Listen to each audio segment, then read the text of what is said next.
तहव्वूर राणा याला मुंबईत आणल्यानंतर आर्थर रोड मधल्या विशेष बराकमध्ये ठेवलं जाण्याची शक्यता आहे। आर्थर रोड इथं कसाबसाठी विशेष बराक बनवण्यात आलेलं होतं, तर आर्थर रोड मधील विशेष बराक हे सर्वात सुरक्षित बराक मानलं जातं। याच जेल बाहेरून आढावा घेतलाय आमचे प्रतिनिधी निखिल चव्हाण यांनी।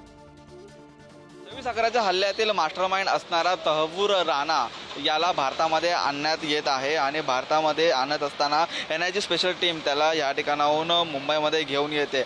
याच ठिकाणी मुंबईमध्ये घेऊन येण्याच्या आधी त्याला दिल्ली येथे ठेवण्यात येईल। दिल्ली येथे एनआयच्या कोठडीमध्ये असताना या ठिकाणी एनआयच्या कोठडीमध्ये त्याची चौकशी आहे ती देखील केली जाईल। आपण पाहू शकतो आता आपण आहोत म्हणजे आर्थर रोड जेलच्या बाहेर आणि आर्थर रोड याच जेलमध्ये आहे ते कसाबला देखील ठेवण्यात आलेलं होतं। कसाबसाठी याच जेलमध्ये स्पेशल बॅरेट आहे ते देखील तयार करण्यात आलेलं होतं आणि मुंबईत आणल्याच्या नंतर तहव्वूर राणाला देखील याच बॅरेटमध्ये ठेवण्याची शक्यता आहे ती वर्तवण्यात येते। कारण कसाबला ठेवण्यासाठी एक खास असं बॅरेट तयार करण्यात आलेलं होतं जे की या तुरुंगातील सर्वात सुरक्षित असं बॅरेट आहे ते या ठिकाणी म्हटलं जातं, जेणेकरून त्या इथून कुठलाही आरोपी आहे तो पळून जाण्याची लांबपर्यंत कुठलीही शक्यता नाही आणि त्याचसाठी जो संपूर्णपणे कडकोड बंदोबस्त आहे तो देखील ठेवण्यात आलेला आहे। मुंबईतील अन्य विभागात देखील पोलिसांचा हा बंदोबस्त असताना आज दुपारपर्यंत तहव्वूर राणा याला दिल्लीमध्ये या ठिकाणी एनआयची टीम आहे ती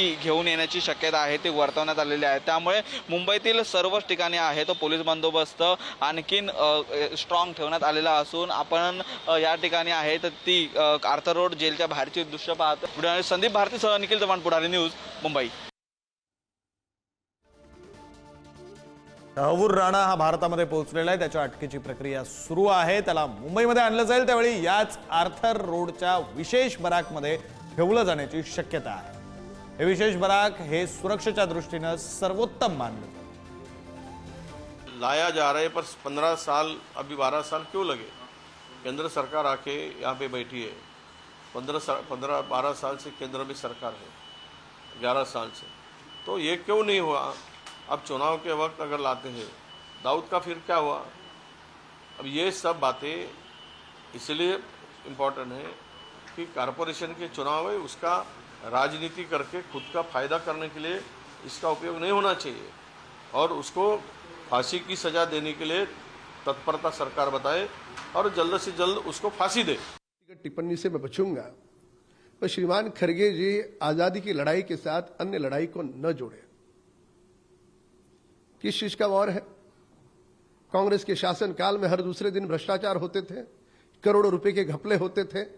अब देश उन भ्रष्टाचार से मुक्त है, ये उनसे देखा नहीं जाता। क्या तहव्वूर राणा जैसा राजकीय इच्छा शक्ती असेल तर सर्व काही संभव आहे।